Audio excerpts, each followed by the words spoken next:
Hello and welcome. Tonight, Speaker of the House of Representatives Tajuddin Abbas bows to public pressure, withdraws the Counter-terrorism bill, which seeks to jail seditious tendencies by associations.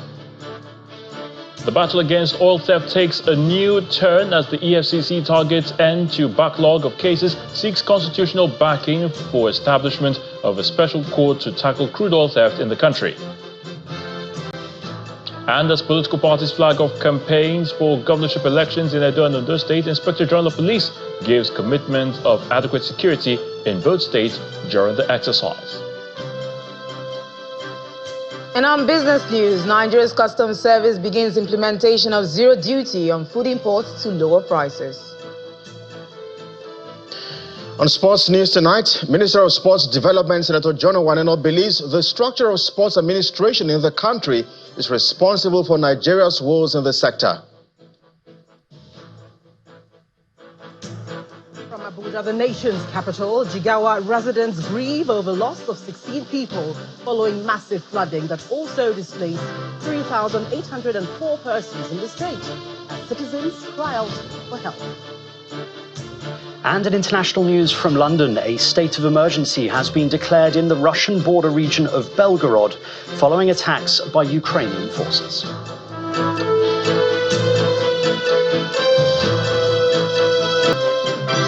The Speaker of the House of Representatives, Tajuddin Abbas, has withdrawn the controversial Counter-terrorism bill. The decision follows public reactions to the bill, which seeks to criminalize subversive activities by associations, organizations, militias, cults, bandits, and other proscribed groups in Nigeria. A statement by the Special Advisor to the Speaker on Media, Musa Kirishi, explains that the decision reflects the Speaker's commitment to ensuring that the House remains truly the people's House. The statement reads in part, quote, "The Speaker acknowledges the significance of the concerns raised and the attention the bill has garnered, reaffirming that he will never support any action that might disrupt the peace and unity of our nation," end quote. One of the provisions of the bill says that a person who destroys national symbols, refuses to recite the national anthem and pledge, defaces or abuses a place of worship with the intention to cause violence and subvert the government of Nigeria, commits an offense and is liable on conviction to a fine of 5 million naira or imprisonment for a term of 10 years or both. The bill was introduced in the House of Representatives on July the 23rd this year. As part of efforts to secure the nation and protect her territorial integrity, the Minister of State for Defense, Mr. Bello Matawalle, says the armed forces of Nigeria requires 200 million rounds of ammunition annually for its operations, costing the federal government at least $2 per ammunition. The minister disclosed this in Abuja at the signing of a memorandum of understanding between the Ministry of Defense through the Defense Industries Corporations of Nigeria, DICON, and the National Agency for Science and Engineering, NASENI, on the establishment of ammunition production factory in Nigeria. The minister, who blamed past governments for the nation's failure to achieve self-sufficiency in the production of military hardware, assures Nigerians that the Defense Industries Corporation will, in the next 3 years, export its military capabilities through local manufacturing of military hardware. Spending every year. The requirement of just military is about 200 million rounds of ammunition per annum. Just military. Put together other paramilitaries with police, are looking at about 350 million rounds of ammunition per annum. Get your calculator, though the Honorable Minister is not around, he's Mr. Calculator. Because even if per $2, and we can be able to achieve this production capacity, we will not have the problem of this foreign exchange pressure, because we'll be buying with our local currency. If the military or police or DSS, civil defense are buying from DACON, they are paying us with our money, naira. So there is not that pressure to federal government or the CBN that they have to source for forex. The National Security Advisor, Mr. Nuhu Ribadu, is urging the media to continue to push narratives that criminalize the activities of extremists in the country. The Special Advisor on Strategic Communication in the Office of the NSA, Mr. Zachary Mijinyawa, stated this when he represented Mr. Ribadu at a media engagement hosted by the National Counter-terrorism Center in Abuja. He explains that terrorism is decentralized, with ideologies spreading across various platforms, and the media plays a key role in reversing that trend. Prevention Act, and indeed all the strategic national documents developed through this office, envisages the role of the media in counter-terrorism, and indeed since assumption of office, the National Security Advisor, Malam Nuhu Ribadu, has enabled a transparent, accountable, and result-oriented approach in matters of national security. Decisions of the media on what to report, how to report it, and when to report it can have profound implications, both intended and unintended. The challenges we face today are complex. Terrorism has become more decentralized, with ideologies spreading like wildfire through the very platforms that also serve as vital tools for free expression and democratic discourse. The media, while striving to inform and educate the public, must also navigate this very difficult landscape carefully, ensuring that coverage neither glorifies acts of terror nor inadvertently contributes to the spread of extremist narratives. The Economic and Financial Crimes Commission, the EFCC, is seeking a special court to try cases of crude oil theft, considering that it currently has hundreds of cases of crude oil theft it is investigating. The Director of Investigation at the Commission, Mr. Abdul Karim Chukol, made this known during the investigative hearing of the House of Representatives Special Committee on Crude Oil Theft in Abuja. Our correspondent, Terry Kumi, reports. The investigation of crude oil theft continues despite Parliament observing its annual recess, as a special committee of the House of Representatives meets with government agencies. The Niger Delta produces the bulk of the country's crude and also houses illegal refineries and oil thieves. This may sound funny, but it's genuine. You give out crude oil that sustains Nigeria's economy in your own backyard, and yet you sleep in hunger.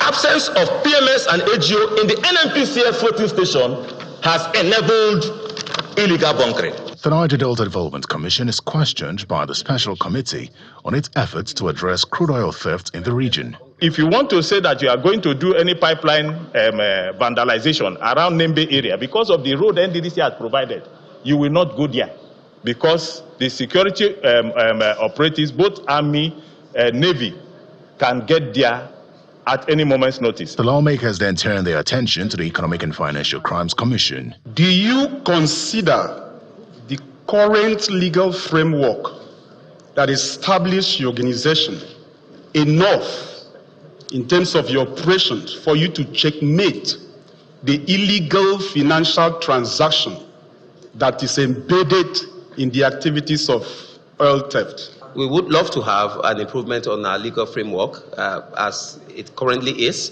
There are cases that, oil theft cases that have gone on for over 10 years, some much longer than that, and then sometimes again, from the Court of First Instance, you see it running to appeal and then Court of Appeal and then to Supreme Court, So this also affects a lot in conclusion of the cases. Are there any plans to incorporate more advanced surveillance technology and monitoring systems at the EFCC to curb this menace of crude oil theft? We're dealing with offenders. Definitely we cannot just tell them the solutions, or rather the softwares that we're using.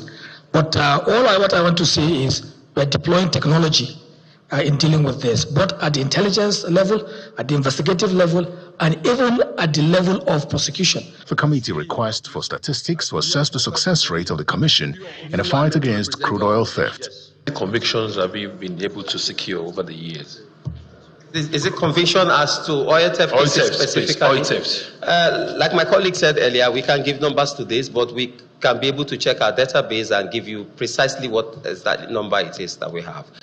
How many cases do you have before you? Do you have an idea? Just an idea. I will not be fair to my organization if I just give a specific number. But I want to tell you that it runs into hundreds. Yes, if you look at our document here, 2019 alone,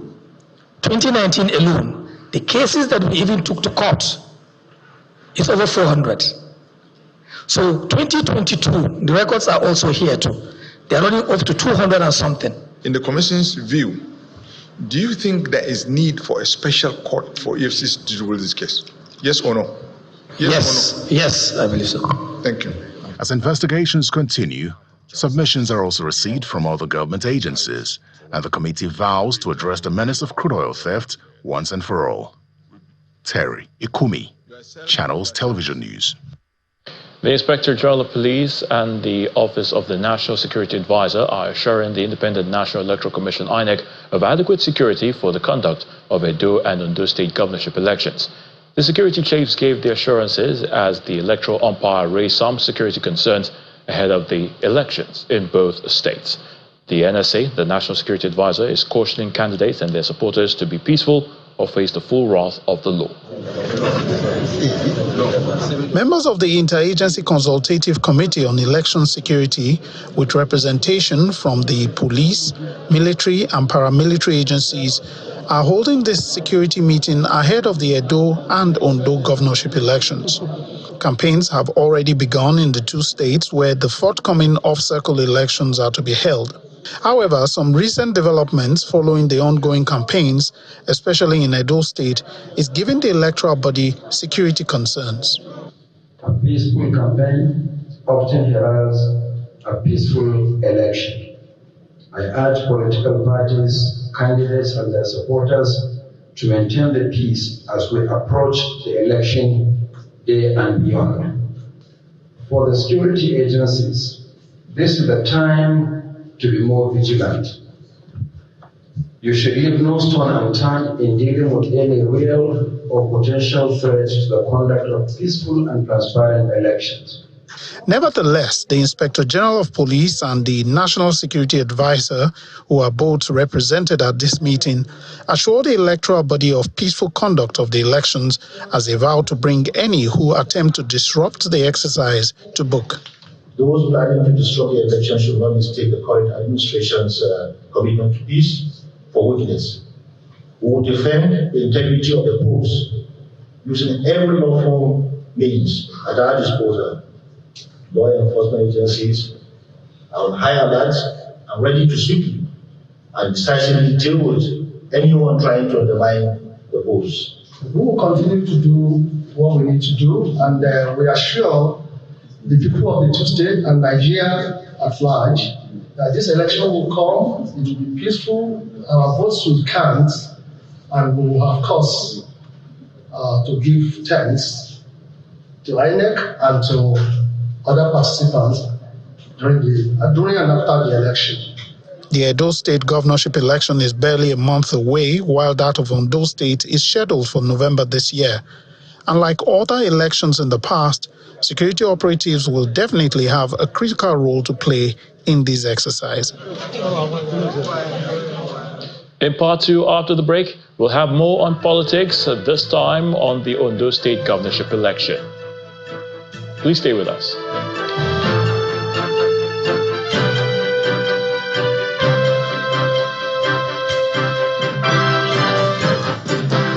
Welcome back. If you've just joined us, you're watching the news at 10 live in Channels Television Lagos. A reminder of our top stories.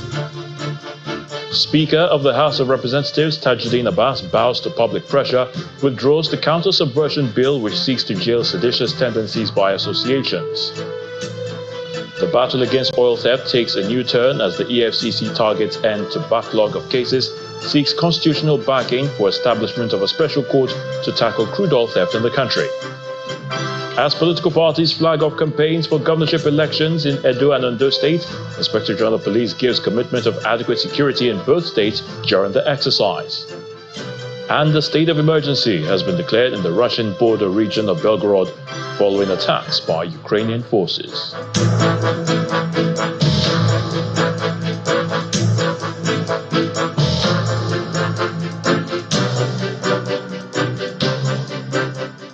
We're still talking politics. Members and supporters of the All Progressives Congress in Edo State say they are optimistic about their chances in the forthcoming governorship elections set to take place on September the 21st.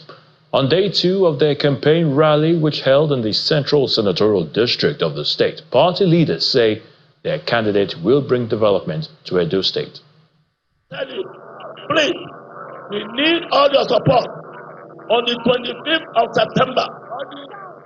Ahead of the September 21st governorship election in Edo State, members and supporters of the All Progressives Congress in Edo Central Senatorial District gather at the Uromi Palace ground in Asa Northeast local government area for the second day of the party's statewide campaign rally.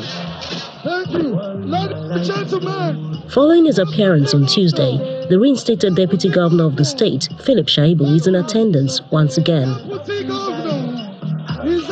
A leader of the party in the state, Osagi Izeyamu, highlights the APC's passion for a better Edo State. That's why Igodaro, when there's a land is being underdeveloped, that's why Igodaro kept quiet.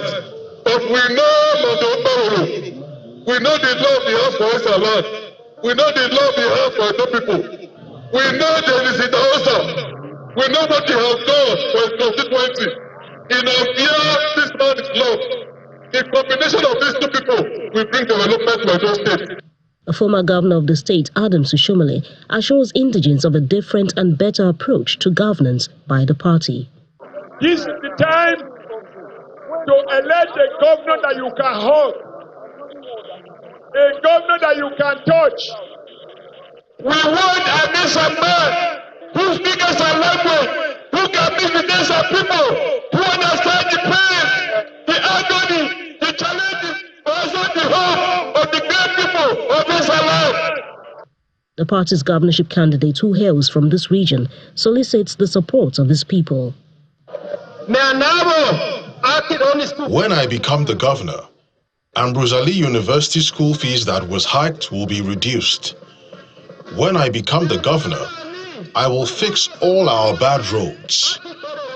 When I become the governor, I will solve the power problem. When I become the governor, I will provide hospitals. With today's rally done, Edo North is the next stop for the party on Thursday. The Ondo State governorship candidate of the Labour Party, Mr. Olushola Ebisheni, has called on party supporters to mobilize the people to ensure victory for the party at the November the 16th governorship election. He stated this during a press conference in Akure, the Ondo State capital. He assures the supporters that his administration will take full advantage of the vast resources in the state. Ahead of the governorship election in Ondo State, the national leaders of the Labour Party and members of the party from the local government areas of Ondo State converged on the Labour Party Hall in Akure to meet with the governorship candidate and his deputy.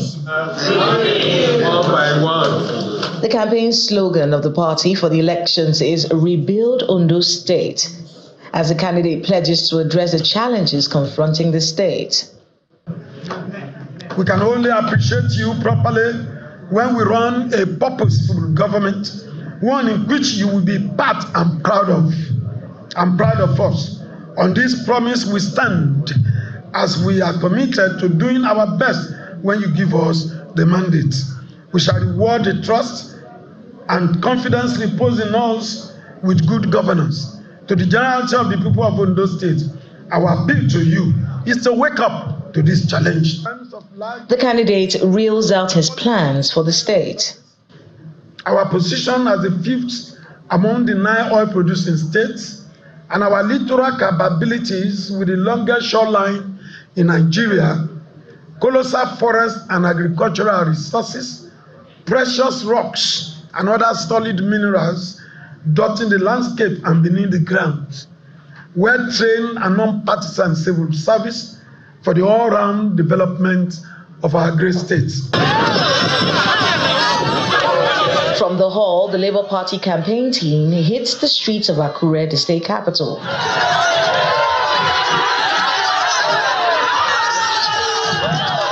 The party's campaign of Hope to the People is taken to some markets in Akure South local government area of the state.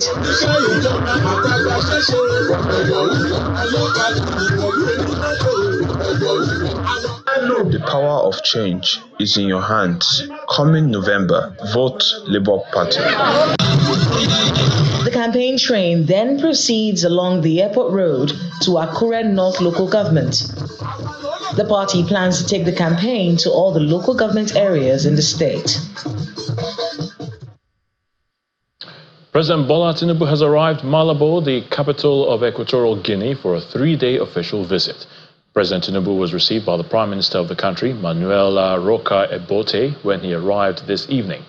His visit is on the invitation of his Equatorial Guinean counterpart, President Teodoro Mbasogo. The private meeting between the two presidents will be followed by signing of bilateral agreements focusing on various areas, including oil and gas, security, and others. President Tinubu is expected to sign a historic visitors book, after which a press statement will be made available. So let's head over to the nation's capital, and Gloria Umezuke is standing by to give us the very latest from our Abuja studios. Hello, Gloria. Thank you, Ayo. We turn attention now to Jigawa State, northwest Nigeria, where 16 people have been confirmed dead and over 3,000 persons displaced in 10 local government areas, following a heavy flood that wreaked havoc across the state. This was disclosed by the Executive Secretary of the State Emergency Management Agency at a media briefing in Edo State, the state capital. According to him, about 3,900 homes were affected, while a total of 2,744 hectares of farmland were washed away by the flood. Our correspondent, Sadiq Ilyasu, reports.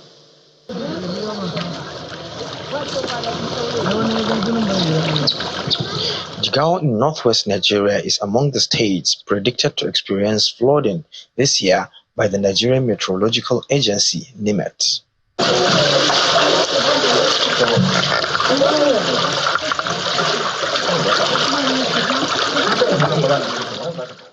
Thousands of homes and farmland were destroyed, forcing many to take shelter in public school buildings. Most of the time, and the top have removed that much.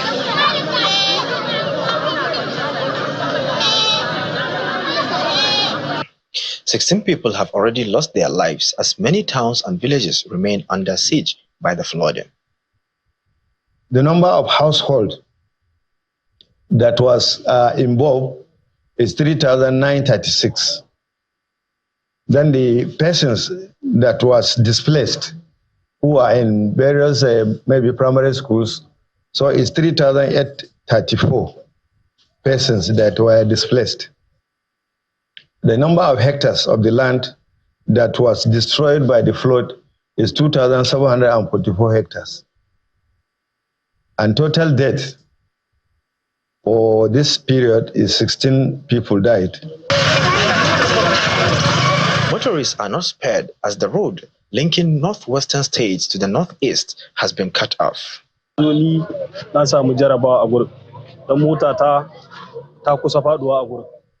My vehicle almost broke down here, so I have to offload and spend the night. The situation is very critical.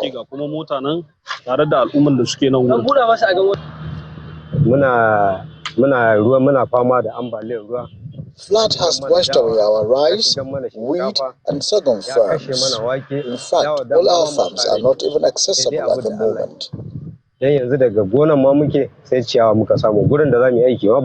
Officials promised to provide a temporary solution to avoid the disruption of economic activities. So immediately when we got the information, we deployed a team of engineers to go and assess the situation and to see how we prevent public outcry and how we see and make sure that business activities are not disrupted within the states that links the road. In the midst of this tragedy, the government urges residents to stay alert and assures that support will be provided to help them recover and rebuild. Sadiq Ilyasu, Channels Television News.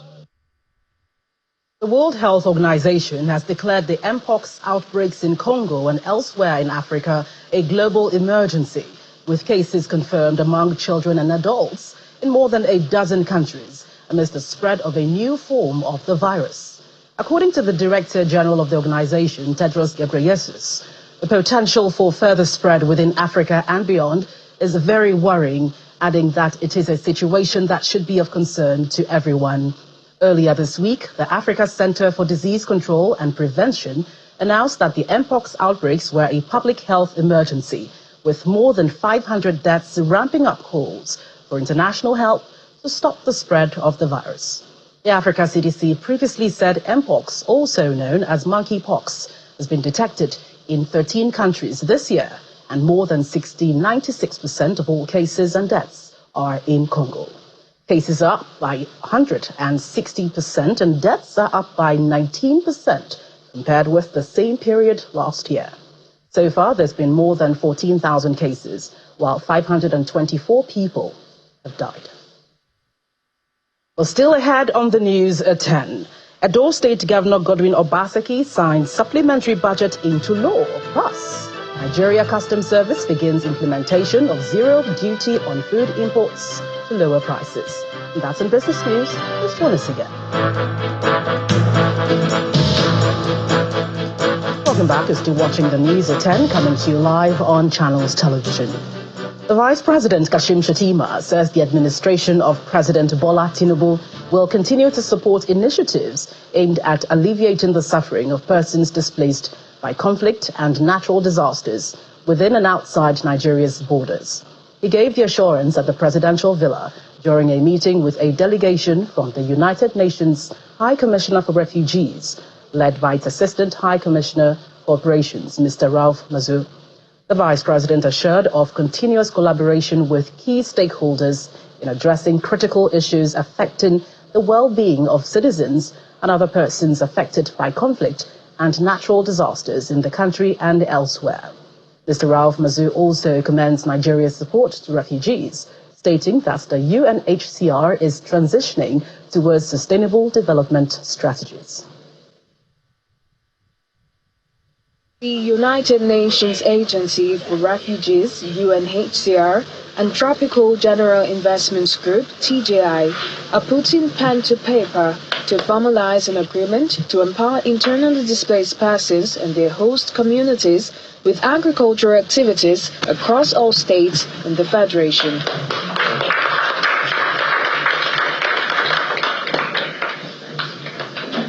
According to the Internal Displacement Monitoring Center, in 2023, Nigeria has about 3.3 million people displaced, one of the highest in West Africa. This prompted the move by these two organizations. This partnership brings in the government, it brings in TGI as a company that is an expert in agribusiness, and we come in as an agency dealing with forcibly displaced communities. Together, as a whole of society approach, we are finding solutions for communities. So we bring them back to farmlands, we teach them what they can grow to make profits quickly, how to make sustainable programs run. TGI picks up from that, and these communities are back on their feet very, very quickly. We run a very strong outgrower model where we go and register the people, get access to land for them, provide them with the inputs on a loan basis, provide them with technical vocational services to know how to run and manage those farms, and at harvest we give them a guaranteed offtake agreement. And hopefully we're going to start a pilot program in Katsina with the UNHCR team. One of the challenges affecting farmers in the country is insecurity. With this being a deterrent to actualizing this goal in Nigeria, Security is an issue, as you know, in areas in the northern part of Nigeria where productivity, is critical. But what we intend to do is we intend to ensure that all key stakeholders are onboarded, are brought into the picture. So state governments will be actively engaged, and the plan is every community where they've been displaced into are places where we would actively go and engage and say, look, work needs to start happening. Through this initiative, the UNHCR and TIG Group hope to further the socio-economic inclusion of IDPs and promote sustainable livelihood opportunities for them with the support of state governments and other critical stakeholders. The Minister of Information and National Orientation, Mr. Mohammed Idris, says broadcasters should be the torchbearers for a better Nigeria, as they hold enormous influence in the shaping of the narrative that affects the politics, culture, and security of the country. The minister, who declared open the first edition of the National Conference of the Society of Nigerian Broadcasters in Abuja, sought the partnership of the broadcast media in the quest to unify and develop the country. Our correspondent, Dele Omoyeni, reports. It's a gathering of veterans, regulators, and practitioners in the broadcast media industry as the Society of Nigerian Broadcasters holds its first national conference with the theme, Broadcast and the Political Economy of Content Production in the Digital Age. The Minister of Information and National Orientation, Mr. Mohammed Idris, who is the special guest of honor, is represented by the Executive Secretary of the Nigerian Press Council. He congratulates the group and seeks the partnership of its members. Your platforms have the power to illuminate the positive strides being made in our nation's governance, which will go a long way in reinforcing the public's trust in our democratic process. Giving his keynote address, the chairman of the Channels Media Group, Dr. John Momo, who is represented by the general manager of the Channels Academy, Mr. Kingsley Ransa, urged broadcasters to innovate, adapt, and explore new business models in the face of ever-expanding digital content. This gathering is not just a meeting of minds, but a milestone of our industry, marking our collective journey into the future of broadcasting in Nigeria. We are at a pivotal moment where the dynamics of content production are evolving rapidly, driven by digital revolution, and where our role as broadcasters is being redefined in the context of the political economy. My address this morning, therefore, underscores the importance of adaptability, innovation, and maintaining editorial integrity in the rapidly evolving landscape of digital broadcasting. Broadcasting has always been a powerful tool in shaping public opinion, influencing culture, and driving societal change. Some veterans of the profession who gave goodwill messages welcomed the development and said it was long overdue. My humble self, we are given the responsibility of registering the Society of Nigerian Broadcasters. What seemed as mission impossible has today become mission accomplished. Permit me to also say that it is hope at the end of the day, participants will have something to take home that will, of course, better the broadcast industry and, of course, the society in general. Your dedication has shown over time. I mean, the hard work you have put in has brought us all the way to where we are today. You have paid your dues, and the industry has grown. Now we are at the point where we are talking about digital migration, AI, all kinds of innovation coming into the industry. Intelligence gathering and security management is people-centered, and that is why at all times we build partnerships, we build collaborations, we build effectiveness in terms of feedback. The Society of Nigerian Broadcasters has been in existence for over 60 years. It is now awake and seeks to create a platform for broadcasters to share ideas and shape critical narratives in the country. Daily Omoyeni, Channels Television News. Nordic ministers have urged Nigeria to continue along the path of democracy as it seeks to deepen trade ties between the countries.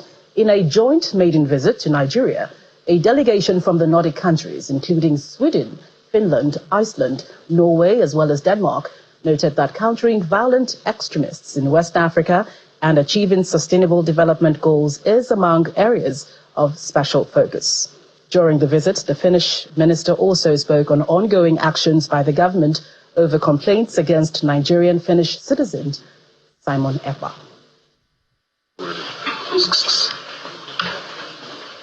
It's a joint visit of 5 Nordic ministers to Nigeria, who for the first time have converged to reinforce trade partnerships with Nigeria, with whom it shared 60 years of strong traditions.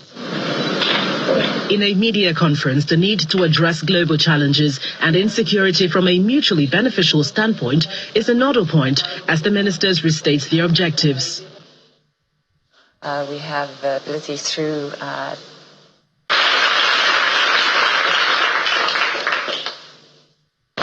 witness one of his legacies.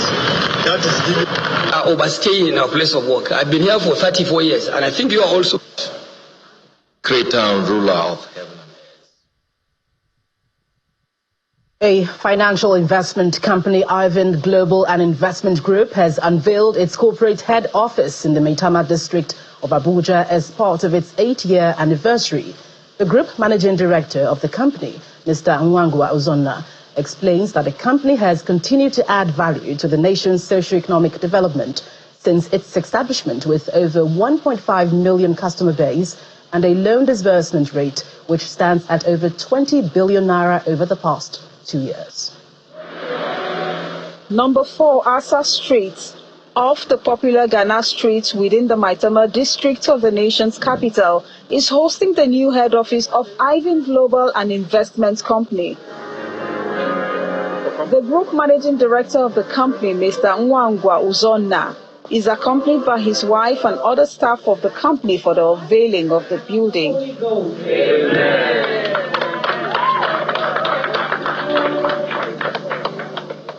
The team takes a tour of the facility and offers prayers to God. There were also Bible reading sessions and singing to God for the success of the new edifice. And even when he reached the land God promised him, he lived there by faith, for he was like a foreigner living in tents. In his speech, Mr. Uzonna speaks on how the company is adding value to the nation's economy and where it is headed. By faith, we will conquer more territories. By faith, we will take over the 54 countries in Africa. By faith, we will become the premier enabler of lending globally. Forevermore, oh, be joyful in the Lord and praise His name. The services of the company include financial consultancy, consumer lending, and investment banking, as the management aims to continue providing alternatives to the low-end actively engaged populace struggling to make ends meet. This is like a milestone. I'm really proud to be part of this journey. We've empowered so many SMEs. We've empowered individuals. In fact, we end up being the banker's banker. The company counts its blessings since its establishment 8 years ago. Currently, we have branches all over Nigeria: Lagos, Port Harcourt, Asaba, Kano. I want to believe it's because of what we've been able to do over time that the president recently established the Consumer Credit Corporation. The group prides itself for offering a unique payroll loan facility that caters to the financial needs of salary earners in public and private establishments. Well, that's it from the nation's capital. For more on the news at 10, it's back to you, Ayo, in Lagos. Thank you so much, Gloria. The governor of Edo State, Godwin Obaseki, has signed a revised supplementary budget of 450 billion naira into law, from which 5 billion naira has been allocated to boost small businesses in the state. Governor Obaseki explained that the budget had to be reviewed to factor in the current exchange rate in the country, which is now twice the initial figure when the original budget was proposed last year. The supplementary budget signing ceremony held at the executive chambers of the Government House, with the Speaker and the leadership of the Edo State House of Assembly in attendance. Will Ibong is up next with some business news. Will.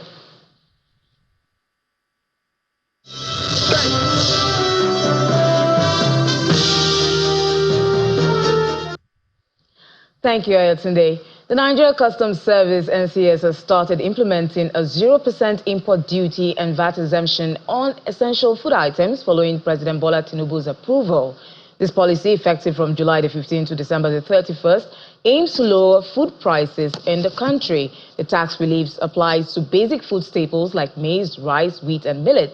And to benefit, importers must have milling capabilities and a verifiable backward integration program. The Controller General of the Nigerian Customs Service, Mr. Bashir Adeniyi, notes that the government would lose about 188 billion naira in revenue due to this suspension. Meanwhile, the Controller General of the Nigerian Customs Service, Mr. Bashir Adeniyi, says relevant stakeholders are working to propose a solution to the forex volatility, which is negatively impacting businesses in the country. Mr. Adeniyi was speaking at the Trade Facilitation and Revenue Generation public lecture organized by the Manufacturers Association of Nigeria. We head to the domestic stock market, which extended its losing streak for the third straight day as banking and other indexes closed negative. John Mekwa tells us more. Good evening, everyone. Welcome to the Stock Market Report. Well, the red color continues at the NGX. For a third trading day this week, we see today a lower loss compared to Tuesday, but 8 billion naira shaved off the market cap, and we're still around 55 trillion naira. The all share dropped 0.14% and still hovering around the 97,000 naira level. The sectors will tell us more. Banking is still in the profit-taking mood, and we see that counter drop 0.30%, and one of the figures, GTCO, actually contributed a whole lot to this. Consumer goods is also down today. Nigerian Breweries is to be held responsible for that. Oil and gas continues also in the trend. Japo Gold and Ondo, these two stocks have been moving in one way or the other. So for today, they went the red way, and so we see the counter down 0.17%. Top trades today, we see, GTCO obviously leading the market sentiment. Also, Veritas Cap also contributed to that, as well as Universal Insurance. Insurance stocks getting some attention, positive or negative. But at the close of trade today, it's still the bear that is dominating at the NGX. And that's it on business. It's back to Ayotunde for the rest of the news at 10. Thank you, Will. Ukraine's President Volodymyr Zelensky says troops are continuing to push further into Russian territory and have moved forward in several directions in the Kursk region and captured more than 100 Russian soldiers there since the start of today. Here's Sami Puzu with more on this and other international news and around the world in 5. Good evening and welcome to the channel's studios here in London with your international news around the world in 5. A state of emergency has been declared in the Russian border region of Belgorod following attacks by Ukrainian forces. Here, the Belgorod governor visiting villages ahead of their evacuation due to advancing Ukrainian forces. He said the situation was extremely difficult due to daily shelling in the region.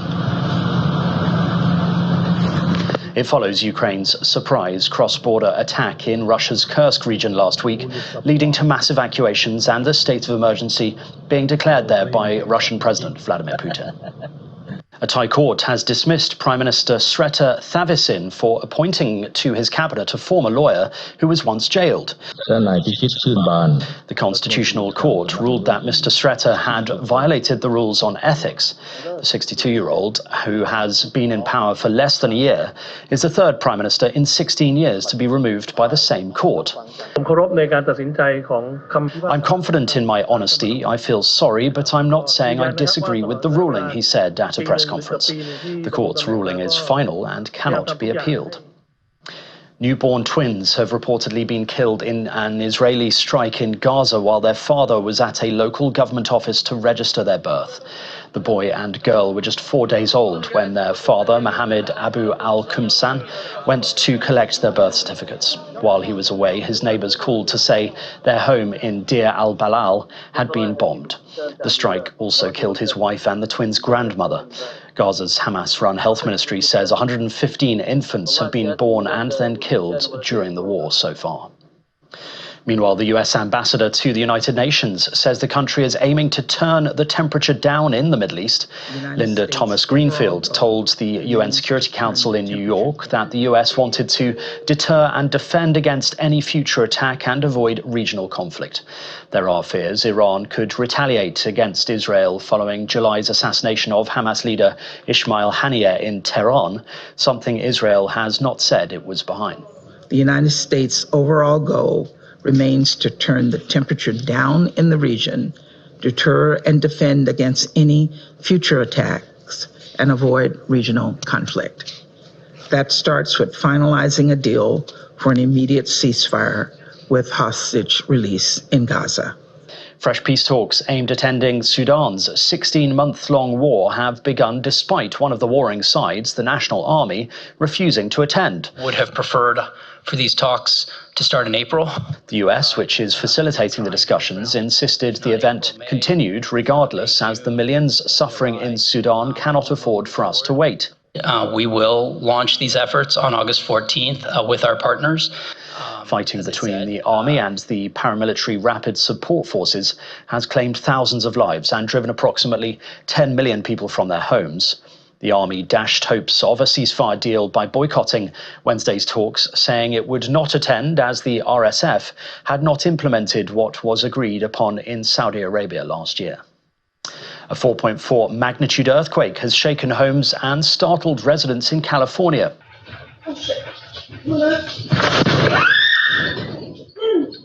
Security cameras captured the moment the quake struck. No structural damage or injuries have been reported by the Los Angeles Fire Department, but the tremor sent many rushing for safety. The area has seen several magnitude 4 and 5 earthquakes in recent weeks, including in Grapevine and Bakersfield, California last week. And the former UK Prime Minister Liz Truss has walked off stage at a speaking event after a banner of a lettuce descended from the ceiling. I think the average American is not doing well. Campaign group led by donkeys claimed responsibility for the stunt after sharing videos on the social media networks. The video shows the banner descending slowly behind Miss Truss as she addressed audience members, revealing a large lettuce with the words, "I crashed the economy." The lettuce is a reference to a stunt by a British newspaper who set up a live feed of an iceberg lettuce next to a photo of Miss Truss asking readers which wet lettuce will last longer. And that's your international news around the world in 5. Now back to the channel's studios in Lagos. Thanks, Simon, and welcome to Sports News. The Minister of Sports Development, Senator John Owaneno, says the structure of the sector limits the role of the ministry, even though they are responsible for funding competitions. Senator Owaneno acknowledges that the sports ministry does not wield the kind of power that will allow the sports minister have the desired impact. To other stories now, Kylian Mbappe scored on his debut as Real Madrid claimed the UEFA Super Cup following a 2-0 victory over Atalanta in Warsaw. Federico Valverde was also on target for Carlo Ancelotti's side, who lifted the trophy for a record-breaking 6th time. And that's sports. I'm Kelly. It's back to you today. And the main news again. The Speaker of the House of Representatives, Tajuddin Abbas, today bowed to public pressure as he withdrew the Counter-terrorism bill which sought to jail seditious tendencies by associations. That's the news at 10 tonight. Thank you for watching. I'm Ayotunde Balogun. Have a good night.